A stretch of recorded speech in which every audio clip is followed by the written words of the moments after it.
나는 부활이요 생명이라고 친히 말씀하시고 사망의 권세를 깨뜨리시고 일어나 부활의 첫 열매로 보정이 되어주신 우리 주님 감사와 찬양을 드립니다. 오늘 우리가 그 주님의 부활하심 앞에 우리의 부활을 바라보면서 감사함으로 예배를 드려옵니다. 오늘 이 예배 가운데 친히 임하셔서 우리 예배를 받으시고 또 우리에게 주시려고 예비하신 좋은 것들로 충만케 하여 주시옵소서. 모든 예배의 시종을 통하여 우리 하나님 영광 받으시기를 원하오며 주 예수님 이름으로 기도드립니다. 아멘. 아멘. 할렐루야. 감사합니다. 오늘 우리 부활절 감사 예배를 드리고 있습니다. 오늘 우리 부활절 메시지로 받을 말씀을 먼저 읽도록 하십시다. 마태복음 12장 38절로 41절 함께 읽습니다.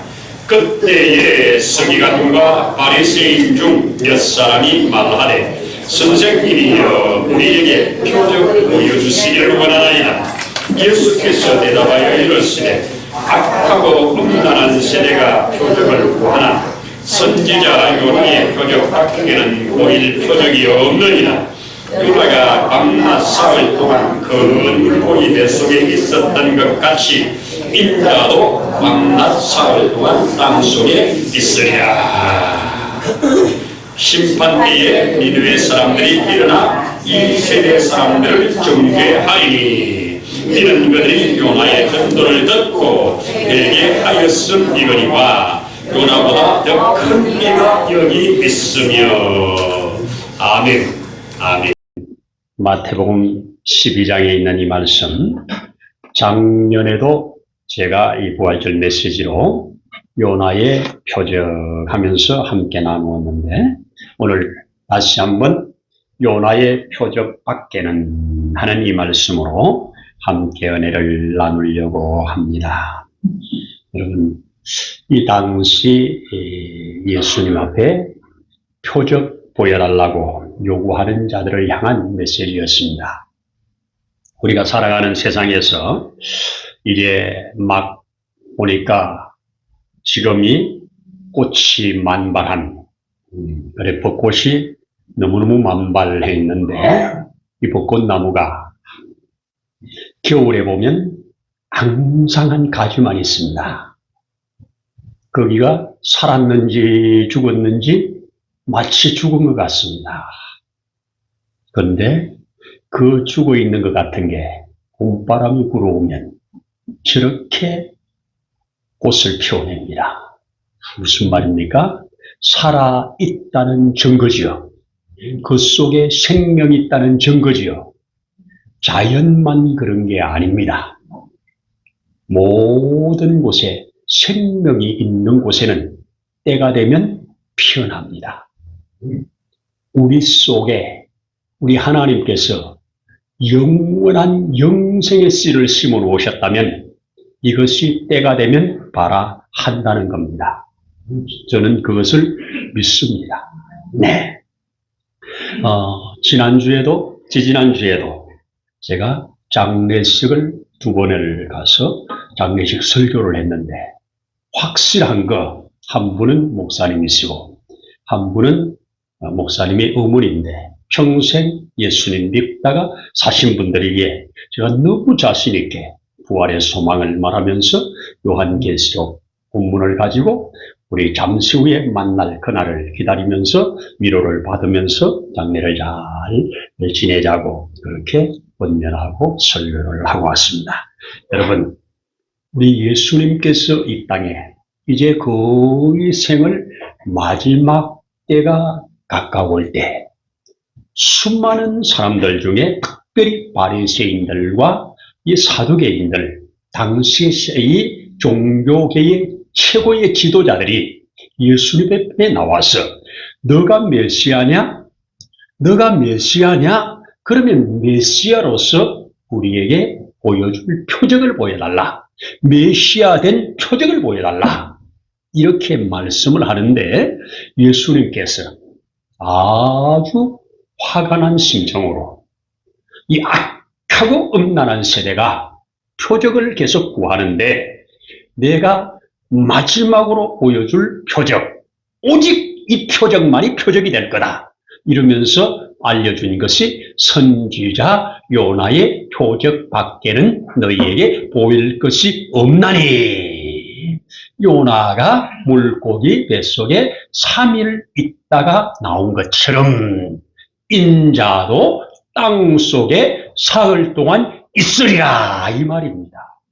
이것을 최고의 표적으로 예수님께서 말씀을 해 주신 것입니다. 여러분, 예수님은 일찍부터 시작하면서부터 다양한 표적을 보여주셨습니다. 일반적인 것으로 도무지 되지 않는 것이 표적이에요. 아픈 자를 위해서 기도했다. 나을 수 있는 것은 표적이라고는 어려워요. 왜? 그것은 일반 사람에게도 이루어질 수 있거든요. 무당들도 부닥거리 해가지고 병 고치기도 하잖아요. 그러나 예수님은 그런 것 외에 물론 병 고치는 것 중에서도 이 죽은 자가 살아난다든지 이거는 안 되잖아요. 이거는 표적이지요. 나병 환자가 고쳐졌다. 이거는 표적이지요. 지금까지 이런 건 안 되는 거니까. 도무지 안 되는 것들을 보여준 것은 표적이에요. 눈먼 자에게 눈을 뜨게 했다. 이거는 표적이지요. 그래서 도무지 일반적으로 안 되는 표적들을 다양하게 보여주셨어요. 아니, 물을 갖다가 떠다 주라고 해서 떠다 줬더니 포도주가 되었다. 표적이지요. 그래서 도무지 하나님이 아니고는, 하나님이 보낸 아들이 아니고는 이 땅에 할 수 없는 사인, 표적들을 다양하게 보여주셨어요. 그러면서 내가 하늘로부터 온 자라고 수시로 말씀도 해주셨어요. 그러나 저들은 안 믿는 거예요. 그거 말고 더 큰 표적을 달라는 겁니다. 그때 예수님이 이 말씀을 주신 겁니다. 자, 여기에 3일이라고 하는 신비가 여 속에 들었습니다. 요나가 물고기 뱃속에 3일. 거기에다 똑같이 예수님도 나도 땅속에서 3일을 있으리라. 이렇게 말씀합니다. 그렇게 말씀했는데 참 아이러니하게도 여기서 말하고 있는 땅속이나 또 예수님이 요나가 들어갔던 뱃속이나 원어가 비슷한 단어를 썼습니다. 우리는 영어로는 무덤을 가리켜서 텀이라고 하는 단어를 써요. TOMB 해가지고 텀이라는 단어를 써요. 그런데 여성의 자궁 그것을 W만 바꾸어서 WOMB 해서 웜이라고 써요. T자와 W만 달라요. 그런데 참 성경에서 이것을 말할 때 뭐라고 그러냐. 요나가 물고기 뱃속에 있었다고 하는 이 뱃속을 여성의 자궁으로 기록을 했어요. 물고기가 삼킨 것은 지금 윗속에 들어있겠지요. 위장에 들어갔을 거 아니에요. 근데 위장인데 뱃속이라고 하는 그 뱃속이란 단어를 태중이라고 하는 이 자궁을 썼어요. 그게 똑같은 단어를 어디에 쓰느냐. 예수님보다 6개월 먼저 엘리사벳이라고 하는 여자의 몸에 잉태된 요한, 그가 예수님의 어머니가 나오는 걸 보고 뱃속에서 뛰어놀았다 하는 그 뱃속, 그 뱃속이 바로 요나가 들어간 뱃속과 똑같은 단어를 썼어요. 그거는 분명히 태중에서 놀았다고 그러잖아요.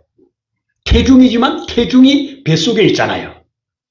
그래서 이 사람을 잉태하는 그 자궁이 바로 요나가 들어갔던 그 뱃속이라고 그렇게 기록을 해줘요. 그런데 그가 위장에만 들어가 있었으면 소화되고 말았겠죠. 그런데 자궁에 들어갔기 때문에 그 자궁 속에서 새 생명으로 잉태되어 나오는 역사. 이거 설명해 놓은 것을 내가 들으면서, 설명해 놓은 것을 내가 확인하면서 전율이 와요. 와, 이런 신비가 있구나. 요나를 꿀끄덕 삼켜가지고 위장에서 소화시킨 게 아니고 그를 자궁 속에 집어넣어가지고 새 생명으로 거기에서 탄생해 나오도록, 자궁에 들어갔으면 반드시 나와야지요. 거기는 소화되어 없어지는 곳이 아니잖아요. 자궁에 들어갔기 때문에 자궁문을 깨치고 나오는 것처럼 요나를 밖으로 품어낸 겁니다. 근데 이 사건을 우리 하나님은 뭘로 지금 사용하신다고요? 예수님이 직접 말씀하시기를 내가 땅속, 이 땅속도 바로 이 지구가 안고 있는 태중입니다. 우리 땅속에서, 그 땅속에서 흙을 가지고 아담을 만들어냈습니다. 이 욥기를 읽어보면 욥이 이런 고백을 해요. 내가 태중에서 나왔으니, 모태에서 나왔으니 그리로 돌아갈지니라. 여러분, 모태에서 나온 자가 어떻게 모태로 돌아갑니까? 이 말은 하나님의 깊은 흙 속에서 내가 나와서 내가 죽은 다음에 다시 그 흙으로 들어간다. 이때가 자궁입니다. 이 땅을 하나님의 자궁으로 보는 겁니다. 그래서 예수님은 그 자궁 속에 들어가셨다가 3일 만에 그 속에서 새 생명으로 창조되어 나온 겁니다. 이러기 때문에 이건 어마어마한 비밀이에요. 우리 땅이, 무덤이 그를 삼켰지만, 틈이라고 하는 무덤이 그를 삼켰지만 그는 이 틈이 가둘 수가 없었어요. 왜? 그것은 자궁이기 때문에. 그래서 그를 토해내는 겁니다. 여러분, 예수님이 무덤 문을 열고 나왔다는 말이 아니고 무덤 문이 열려진 겁니다. 하나님이 여는 겁니다. 여러분, 아이가 이 속에서 나올 때 쥐가 문 열고 나오는 거 아니죠? 그렇죠? 똑같습니다. 하나님께서 무덤을 자궁으로 사용하셔서 그 속에서 3일 동안 전 인류가 그 자궁 속에 잉태되어 다시 살아나올 수 있는 증거를 삼으셨다. 그렇다면 우리 이 증거야말로 주님이 보여주는 마지막 표적이요, 우리가 아멘할 수 있는 거라고 믿어집니다. 자, 여기서 또 하나 우리가 꼭 붙잡아야 될 건 뭐냐? 요나가 그 물고기 뱃속에서 나온 후에 그 니누의 땅에 나가서 하나님이 전하라고 하는 말씀을 전했더니 니누의 왕부터, 그렇게 악한 니누에가 왕부터 모든 백성에게까지, 심지어 짐승에게까지 금식 명령을 내리고 우리가 쏟아지는 이 진노를 피할 수 있다면 회개하고 돌이켜 우리 피하자. 이렇게 왕이 명령하고 백성들이 순종해서 하나님이 쏟기로 하는 진노를 멈췄습니다. 그런데 이 사건을 두고 예수님께서 요나보다 더 큰 이가 여기 있으니 그랬습니다. 그래서 너희가 나를 믿지 않는, 여기에 지금 하나님을 가장 잘 믿는다고 하는 사람들이에요. 사두개인들, 바리새인들, 가장 하나님을 가까이서 잘 믿는다는 지도자들에게 너희를 심판할 자가 있다. 누가 심판하냐? 니누의 사람들이 일어나서 우리는 요나가 전하여 주는 것을 듣고 우리는 믿고 돌이켜서 진도를 면했는데 너희는 요나하고는 비교가 안 되는 예수님이 직접 말씀해 주는데, 예수님이 직접 보여주셨는데 너희는 안 믿었으니 너희는 심판을 피할 길이 없다. 그들이 나와서 정인이 돼가지고 정죄한다는 겁니다. 그렇다면 그 정죄를 이기는 것이 바로 오늘 이 말씀을 듣는 저와 여러분이 믿는 것이요. 믿으면 우리는 이 정죄가 없어지는 겁니다. 니누의 사람들이 일어나가지고 우리는 요나의 말을 듣고 잠시 구원을 받았지만 당신들은 하나님이 보낸 그 아들을 믿음으로 영원한 구원을 받았으니 이거야말로 더 큰 이것을 너희가 알았도다 하고 그들은 인정하고 찬양자가 될 것이고 믿지 않는 자는 정죄하는 자가 될 것입니다. 여기에 우리 크리스찬들의 참 의의가 있고 이 땅에 살아가면서 받을 수 있는 큰 축복이 있는 줄로 믿습니다. 3일의 신비, 3일은 완전히 죽음입니다. 우리나라도 지금도 대부분 아닌 분도 있지만 3일장을 합니다. 돌아가시면 3일 후에 장례를 치릅니다. 3일은 완전히 죽음이에요. 완전히 죽음이에요. 그런데 예수님도 그래서 사흘 만에 살아나시는 거예요. 사흘은 이 세상에서 완전한 죽음. 요나가 물고기 뱃속에 들어가서 사흘 동안 안 죽었다. 이거는 거기 안에 들어가 죽었다가 자궁에서 다시 살려 나오는 부활의 역사라고 그렇게 계시를 하셨으니 이 계시가 예수님 안에서 완성되었다면 우리는 요나의 표적을 받을 만하지요. 요나의 표적을 사인이란 말을 썼잖아요. 하나님이 보낸 사인. 사인은 준 자와 받은 자만 아는 거예요. 제가 야구를 좋아해서 가끔 야구를 봅니다만은 저기 안에 코치가 막 몸짓을 하는데 우리는 뭔지도 몰라요. 그런데 그것을 받는 사람은 다 알아. 그렇죠? 주고받는 사람 미리 약속이 되어 있기 때문에 막 몸짓을 하면 저것은 뭐 하라는 건가 다 자기들은 알아요. 다른 사람은 몰라요. 상대편 선수가 모르지요. 모를 수밖에. 너하고 나하고만 아는 거니까. 여기에 사인의 능력이 있는 겁니다. 사인은 주는 자와 받는 자가 아는 겁니다. 그 사인을 우리는 다른 말로 계시라고 그럽니다. 하나님이 우리에게 주신 계시, 준 자와 받은 자가 아는 계시. 그래서 저는 이 계시 앞에 생명을 걸고 아멘하고 이것 붙들고 살아가는 겁니다. 할렐루야 아닙니까? 자, 끝으로 이런 말씀 한번 드립니다. 우리 18세기에 있었던 한 사건인데요. 1880년대 후반에 있었던 사람입니다. 이 사람이 고학을 하면서 너무너무 가난한 집에서 공부를 하는데 이제 이 알바를 하면서 가정마다 다니면서 물건을 팔면서 그 돈으로 공부를 해나가는데 이 방문 판매가 얼마나 어렵습니까? 잘 안 사잖아요. 그런데 그날은 너무 배가 고픈 거예요. 그리고 주머니에는 뭔가를 사 먹을 수 있는 돈이 없는 거예요. 단돈 그 당시에 10센트짜리 하나가 있었답니다. 그래서 그는 참 견디다 못해서 이제 이대로 가다가는 기진하여서 길바닥에 쓰러져 죽을 것 같으니까 마지막으로 방문한 그 집에 용기를 내어서 문을 두드리면서 그 여자아이가 하나 나오는데 다른 말을 하지 아니하고 밥을 좀 달라고 할 말은 차마 못하고 괜찮으면 물 한 잔만 주실 수 있습니까? 하고 물 한 잔을 요구를 했습니다. 그랬더니 이 여자아이가 안으로 들어가서 기다리라고 그러고 큼직한 이 컵에다가 우유를 한 컵 갖다가 내주는 겁니다. 그래서 이 우유를 정말 배고픈데 꿀꿀꿀꿀 마시고 나서 걱정이 되잖아요. 값을 줘야 되잖아요. 걱정이 되어서 얼마를 드리면 되나요? 물었더니 아니에요. 저희 어머니께서 친절을 베풀 때는 값을 받지 말라고 하셨어요. 그래서 그것은 값이 없는 거예요. 너무너무 고맙고 감사하게 이제 힘을 얻어가지고 나옵니다. 그러다가 시간이 한참 지나요. 한 3, 40년 지난 후에 사건이 하나 벌어집니다.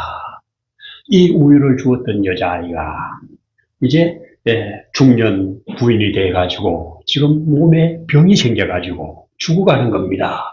동네 병원에서 안 돼서 중심에 큰 병으로 옮겼는데 조사를 다 하고 이제 마지막 그를 수술하고 치료하는 과정 속에 산부인과 계통에서 아주 유명한 의사가 여기에 달라붙어서 그 사람을 치료를 하는데 이 사람이 딱 차트를 이렇게 쭉 보다가 하고 그 주소를 보고 하면서 주소와 이 얼굴을 대조시키면서 이 여자가 자기에게 우유를 주었던 여자인 것을 알게 됩니다. 그래서 그는 있는 힘을 다 해서 지극정성으로 그를 수술하고 회복하는 데 치료를 해가지고 건강으로 회복되었습니다. 근데 건강해서 퇴원을 하는 날 문제가 생긴 겁니다. 뭐라고 문제가 생깁니까? 이 병원비죠. 이 큰 병원에 와가지고 최고의 의료 서비스를 받아서 수술을 하고 잘 회복됐는데 병원이 얼마나 비쌉니까?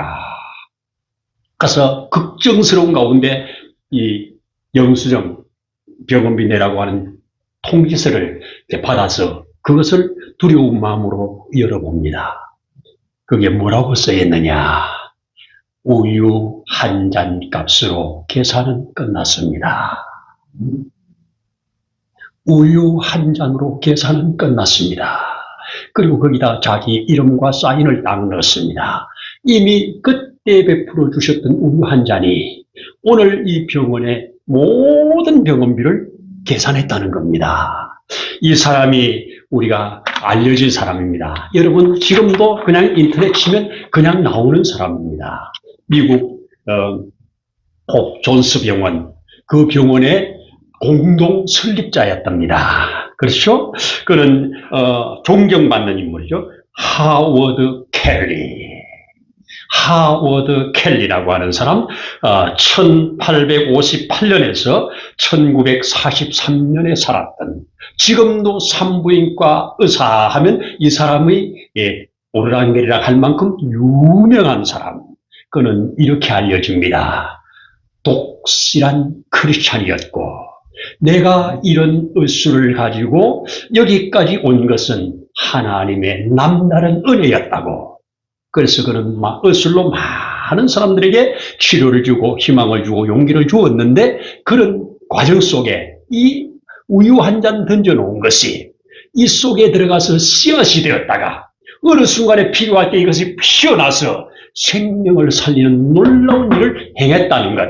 여기에 우리의 예수 믿는 자들, 하나님을 믿는 자들의 선행이 필요한 겁니다. 나 부활한 예수 믿어요. 그러면 내가 믿는 그 예수의 생명과 예수의 부활이 흘러가야 되잖아요. 흘러가서 그 사람도 살아야 되잖아요. 여기에 뭐예요? 우리가 가진 것으로 필요한 자에게 흘려보내는 겁니다. 정말 배고픈 고학생에게 우유 한 잔이 그렇게 필요했습니다. 배부른 자에게 뭐가 필요하겠습니까? 그런데 배고픈 자에게는 따뜻한 말 한마디가, 배고픈 자에게는 따뜻한 작은 것방 하나가, 작은 우유 한 잔이 생명을 살리는 씨앗이 될 수도 있습니다. 그러기에 우리에게 주어진 것이 있다면 이런 부활절에 주님이 내게 주신 것을 가지고 나 또한 줄 것이 있는 삶이라면, 주면서 산다면 이것이 하나님 나라의 부활 생명으로 충만케 이루어져가는 역사다. 저는 이렇게 믿어지기 때문에 이 말씀을 함께 증거를 하고 있는 겁니다. 여러분, 예수 부활, 내 부활 확실합니다.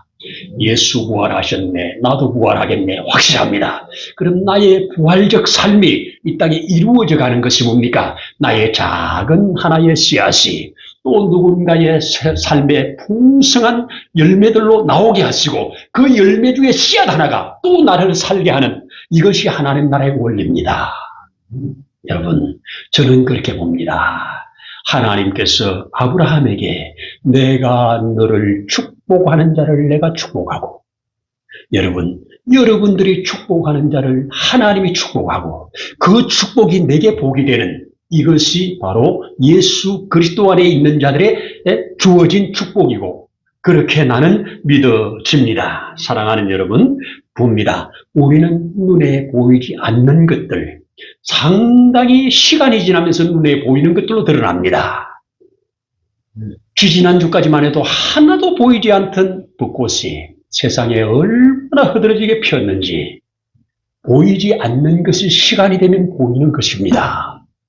여러분, 계란 속에 절대로 병아리는 안 보입니다. 그렇지만 시간과 환경이 맞는 시간이 지나면 거기에는 병아리가 깨치고 나옵니다. 병아리를 가지고 계란을 가지고 그러면 미쳤다고 그러겠죠. 그리고 계란을 가지고 병아리라고 그래도 미쳤다고 그러겠죠. 그러나 그 속에 하나님의 질서, 하나님의 질서를 따라 행하면 거기에 맞는 것이 나오는 것이 부활이고 생명이고 능력입니다. 이 악한 세대, 도무지 여러 증거를 보여줘도 안 믿는 이 세대에 내가 마지막으로 보일 표적은 요나의 표적이다. 요나의 표적이 뭐냐? 물고기 뱃속에 3일 동안 있었다가 나온 것 같이 나도 땅 속에 3일 동안 있으리라. 그 있으리라 하신 말씀 후에 주님은 땅속에 친히 들어가셨게 됐고, 들어간 후에 그 무덤이 그를 가둘 수가 없어 마치 자궁이 그를 영원히 둘 수가 없는 것처럼 어느 순간 자궁문이 열리면서 튀어나오는 그것이 3일간의 무덤이었습니다. 이 3일간의 무덤이 터지면서 온 인류의 부활의 소망을 갖게 했고, 부활의 보정을 주셔서 우리도 그 부활할 걸 바라보고 나아가게 되는 것입니다. 이런 은혜가 누구에게 주어진다? 이 땅에 이 증거를 받는 자에게, 받고 아멘하는 자에게 주어지는 이 복, 우리가 풍성하게 누려서 우리가 이 땅의 삶도 미리 부활을 당겨서 사는 삶, 그리고 이 땅에 잠시 떠나 저곳에 영원히 이제 가면 영원한 그곳에서 영생하는 삶, 이것이 우리 크리스찬에게 우리 주님께서 값을 지불하고 사준 것이니 사주었으면 누려야 됩니다. 비싼 값을 주고 나한테 사줬는데 그것을 쓰레기처럼 뿌린다면 어떡하겠습니까? 저와 여러분들이 그 가치를 알고 잘 활용하는 이런 저와 여러분 되기를 소원하고 축복합니다. 기도하십시다. 하나님 아버지, 진실로 고맙습니다. 너는 세상의 빛이다. 너는 세상의 소금이다. 산 위에 있는 동네가 빛 앞에 숨기울 수 없는 것처럼 너희도 너희 속에 있는 빛이 가리워지지 않을 것을 바라보면서 말씀하신 줄로 믿습니다. 우리에게 있는 작은 빛이 어두움에 비쳐서 이 어둠을 밝히는 일에 이 땅을 살아가도록 도와주옵소서. 소금이 맛을 내는 것처럼, 모든 상한 것들을 상하지 않게 하는 것처럼 우리의 삶이 이 세상 가운데 사는 동안 이 소금과 같은 그런 역할들을 잘 해나갈 수 있도록 성령 하나님 도와주셔서 위에서 주시는 부활 생명으로 충만하도록 도와주옵소서. 오늘도 주신 은혜 감사드리면서 우리의 주 예수님 이름으로 기도드립니다. 아멘. 이제는 부활의 보정이 되신 우리 주 예수님의 거신 은혜와 하나님 아버지의 무한하신 사랑하심과 보혜사 성령님의 감동 감화하시는 역사가 부활 생명을 받아 하나님을 찬양하며 영화롭게 하는 자리에 있는 이 심령 위에, 가정 위에 세우신 몸된 교회 위에, 이 나라와 민족 위에 이제로부터 영원토록 함께 하시기를 간절히 축원하옵나이다.